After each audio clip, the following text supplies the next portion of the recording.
ગુજરાતના જાણીતા કલાકાર વિક્રમ ઠાકોર નારાજ થયા છે। વિધાનસભામાં કલાકારોનું કરાયું હતું સન્માન। વિધાનસભામાં કલાકારોને બોલાવ્યા હતા। ઠાકોર સમાજના કલાકારોને ન બોલાવતા નારાજગી છે। સોશિયલ મીડિયામાં વ્યક્ત કરી છે નારાજગી। તેમણે નવગણજી સાથે ચર્ચામાં વ્યક્ત કરી છે નારાજગી। વિક્રમ ઠાકોરે વ્યક્ત કરી નારાજગી। બીજા સમાજના કલાકારોને બોલાવો છો, ઠાકોર સમાજના કલાકારોને પણ બોલાવવા જોઈએ। મને બોલાવો ન બોલાવો એનાથી નિસ્બત નથી। સરકાર તમારાથી ચૂક થઈ છે। ઠાકોર સમાજના કલાકારોને કેમ ન બોલાવ્યા તેવો પણ સવાલ તેઓએ કર્યો છે।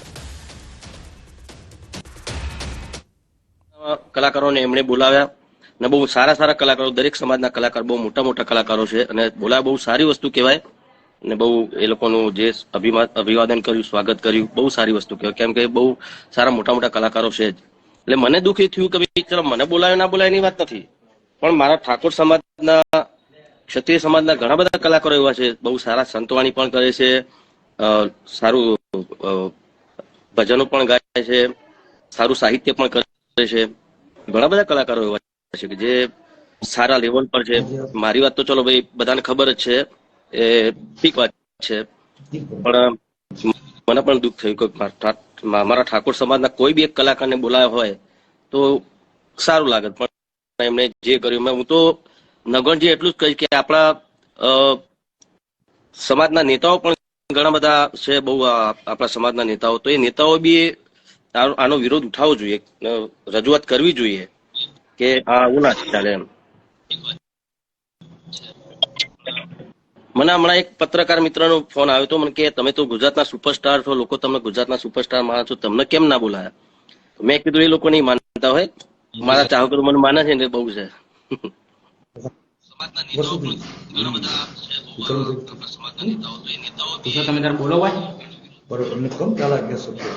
બોલો ને ગોળજી, તમારે કઈ બે શબ્દ સંદેશો સમાજને હું આપવા માંગુ છું હાજી સાહેબ કે ઠાકોર સમાજના કલાકારોનું અપમાન એ સમગ્ર ઠાકોર સમાજનું અપમાન છે। બીજા નંબરમાં ઠાકોર સમાજને અપીલ કરવા માંગુ છું મસ્તક નમાવીને કે સમાજનો કોઈ પણ પ્રોગ્રામ હોય, સમાજનો કોઈ પણ કાર્યક્રમ હોય તો પ્રથમ પસંદગી ઠાકોર સમાજના કલાકારોની કરો। સમાજનો પૈસો સમાજમાં રહે એ સૌથી સારું।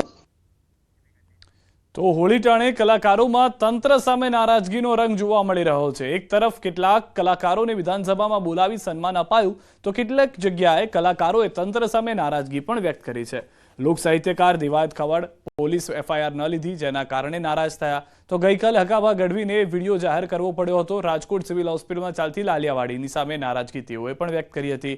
આ તરફ કેટલાક કલાકારોને વિધાનસભામાં બોલાવી સન્માન અપાયું પણ ઠાકોર સમાજને એક પણ કલાકારને આમંત્રણ ન અપાતા ગુજરાતના જાણીતા કલાકાર વિક્રમ ઠાકોર સમાજના કલાકારોની અવગણનાથી નારાજ જોવા મળ્યા છે। તેઓએ આરોપ લગાવતા પોતાની નારાજગીનો રંગ પણ વ્યક્ત કર્યો હતો।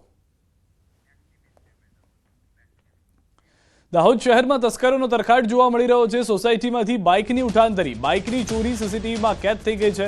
દાહોદ શહેરના જૂના ઇન્દોર હાઈવે પર માતંગી નગર સોસાયટી ચોરની ઘટના બની છે। ચોરીની ઘટનામાં એપાર્ટમેન્ટના પાર્કિંગમાં પાર્ક કરેલી મોટરસાયકલની ઉઠાંતરી થઈ હોવાની જાણકારી છે। દાહોદ પોલીસે અજાણ્યા ઇસમો સામે ફરિયાદ નોંધી તપાસ પણ હાથ ધરી દીધી છે। તો સીસીટીવીની અંદર સમગ્ર ઘટના જોવા મળી રહી છે। જે આવે છે એક મોટરસાયકલ જે છે તે ઉપાડી અને નીકળી જાય છે, બીજા વાહનની પણ ચોરી કરવાનો પ્રયત્ન કરે છે પરંતુ એનો મોકો ન મળ્યો અને જે હાથમાં આવ્યું તે લઈને ઉઠાંતરી કરી અને જતા પણ જોવા મળી રહ્યા છે। સમગ્ર ઘટના સીસીટીવીમાં કેદ થઈ જવાને કારણે પોલીસે સીસીટીવીની મદદથી આ ચોરોને પકડવા માટેના પ્રયાસ શરૂ કર્યા છે। ફરિયાદ નોંધી લેવામાં આવી હોવાની પણ જાણકારી છે।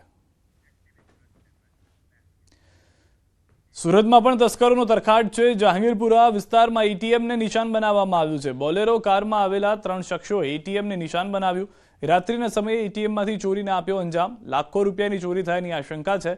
બુકાનીધારી શખ્સ સીસીટીવીમાં કેદ થયો છે। પોલીસે ઘટના સ્થળે પહોંચી તપાસ પણ હાથ ધરી દીધી છે। વડોદરાના શિનોર ગામે ચોરીની અલગ ઘટના સામે આવી છે। શિનોરના સિમળી ગામે રોકડ, ઘરેણાં કે અન્ય કોઈ ચીજવસ્તુઓ નહીં પરંતુ બકરાની ચોરી કરવામાં આવી છે। પશુપાલકના ગળે ચાકુ મૂકી ચોર 9 જેટલા બકરા ઉઠાવી ગયા।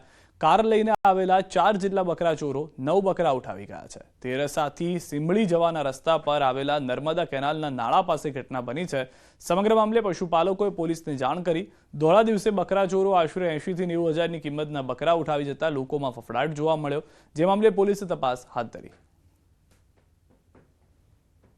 आई गई भाई टप्पू बताई बवरियानो होता है फटाफट बकरा भरो मांडो घरा पर टप्पू मूक्યું. ये मारा मामा बकरा चारवा गया था केनाले, तई 4 जना आया गाड़ी लईने, એટલે ઘરા પર છરો મૂકી દીધો. પછી ધમકી આપીને પકડીને બકરા અંદર ગાડીમાં ઘાલવા માંડ્યા. પછી પૂરી દીધા બકરા અંદર અને લઈ ગયા. પવિત્ર યાત્રાધામ દ્વારકામાં હોળી ધૂળેટીના ફૂલડોલ ઉત્સવમાં લાખો શ્રદ્ધાળુઓ દ્વારકા ઉમટ્યા હતા. લોકોની ભીડનો લાભ ઉઠાવીને ગઠિયાઓએ મોબાઈલની ચોરી કરી હતી અને રોકડની પણ ચોરી કરી હતી. દ્વારકામાં સક્રિય થયેલી ગેંગને પોલીસે પકડી પાડી છે. મોબાઈલ તથા રોકડ રકમની લૂંટ કરનાર સ્ત્રી, પુરુષ અને બાળકો મળી કુલ 28ને પોલીસ સકંજામાં લેવામાં આવ્યા છે. તેઓ પાસેથી 12 મોબાઈલ ફોન, 22,000 રૂપિયા રોકડા અને 2 ઓટો રિક્ષા પણ મળી આવી છે. આ 5 સિવાયના ટોટલ 23 આરોપીઓ છે, જેમાં મહિલાઓ પણ છે, બાળકો પણ છે અને આ એડલ્ટ મેલ્સ પણ બધા ચોરીના ગુનામાં સામેલ હતા.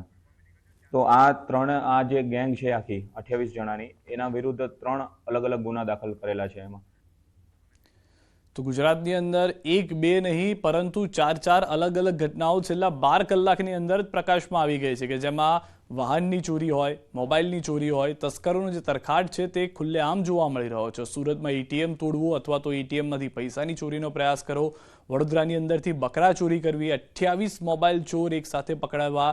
તો સતત ગુજરાતની અંદર કાયદા વ્યવસ્થાની પરિસ્થિતિ જે છે તેને લઈને નાગરિકો ચિંતામાં જોવા મળી રહ્યા છે.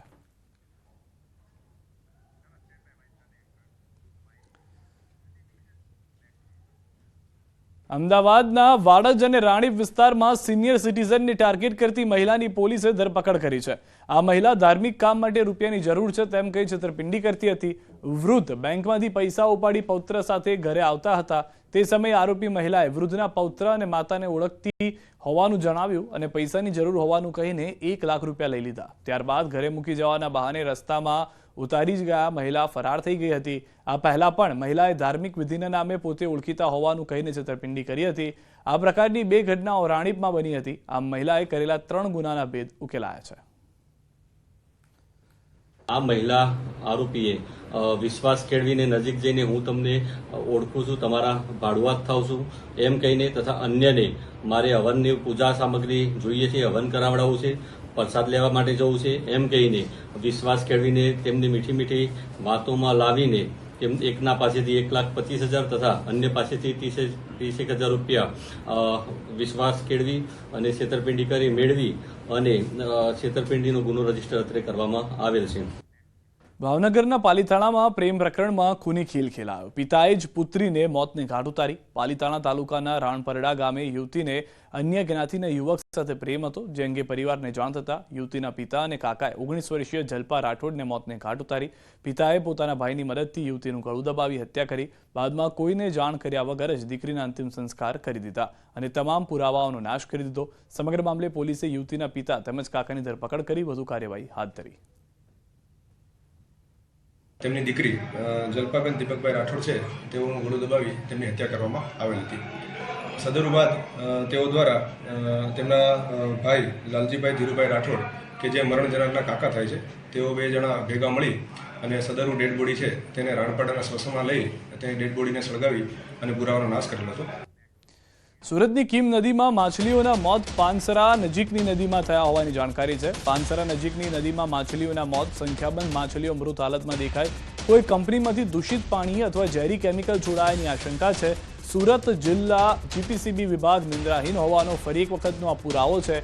અનેક ફરિયાદો કરવા છતાં જીપીસીબી વિભાગની કોઈ કાર્યવાહી જોવા નથી મળી રહી. તો કીમ નદીમાં આ પરિસ્થિતિનું નિર્માણ થયું છે. સ્વાભાવિક રીતે માછલીઓ એમનેમ તો મરે નહીં, એટલે કે જે દૂષિત પાણી છે તે તેનું મુખ્ય કારણ છે. પરંતુ આ દૂષિત કઈ રીતે થઈ રહ્યું છે પાણી, તો એ સ્પષ્ટ છે કે આસપાસની જે ફેક્ટરી છે તેમાંથી છોડવામાં આવી રહેલું કેમિકલ મુખ્ય કારણ છે.